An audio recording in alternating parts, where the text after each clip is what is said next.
Hi everyone, so this is my third attempt at making my first YouTube video, so I'm going to try again and hopefully this one records because I finished the first one and didn't record at all. My second one, the memory card was full and about a minute in, so hopefully the third time is a charm. Okay, so my name is Ashley and I've been on this TTC journey since March of this year.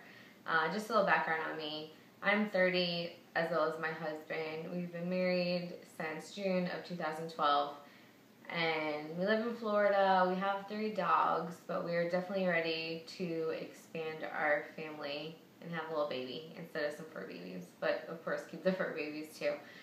So I guess I'll go ahead and get started. I wanted to start this YouTube channel because I've been so inspired by a handful of women and families who've been amazing and given me hope when times have just seemed like I don't know if it would happen to me, and I feel like just seeing those other pregnancies just really made me feel better. So I hope that I can help in some way to somebody else.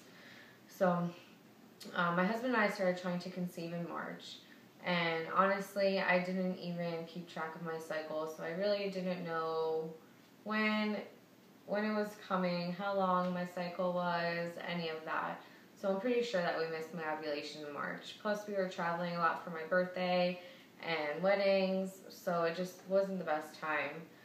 April, I had a lot of time to research TTC.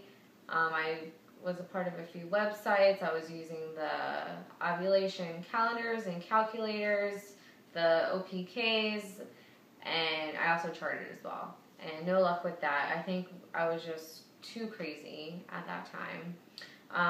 So May, we kind of took it easy because we had a vacation coming at the end of the month, and it was just better to take the laid back approach because you know what people say, and we all hate that when you don't try, it happens. So I thought maybe that would happen, and it didn't.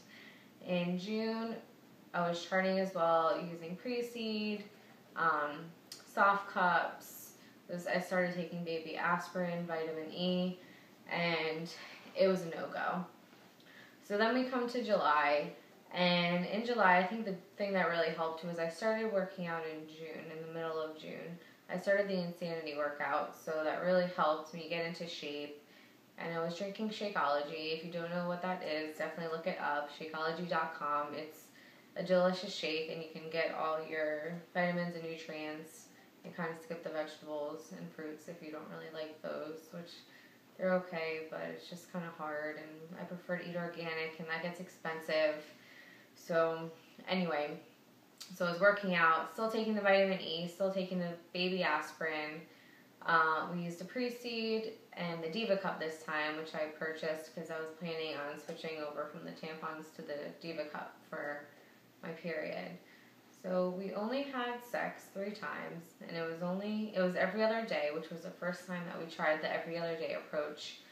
And sure enough, I had a few symptoms, but I feel like you kind of start to believe everything is a symptom when you're TTC. But I definitely had a few, and it stuck out. So my hopes were up, but not completely. My face did break out a little bit, and I was really tired and eating a lot. So much so that my husband noticed how much I was eating. I just had an insatiable appetite. So anyway, I ended up getting my BFP on July 26th. It was really faint, but it was on the digital also. I did the Walmart cheapie, and I did the Clear Blue digital. And I feel like there would have been more of a red flag since my second line was so faint, except I kept getting pregnant on the digital too. I took 5 or 6 tests, and they were all positive, even though the faint positive never progressed very much. But I went to the doctor, and my test there was positive, but I was waiting on my beta results. So the day after the doctor, I started spotting, but it was only brown, so I wasn't too worried. The next day I spotted again. It was brown mixed with red, so I wasn't feeling too good, but I kept my hopes up because I know spotting happens in about, I think, 20 to 30% of pregnancies. I ended up waking up the next morning feeling like my period was coming.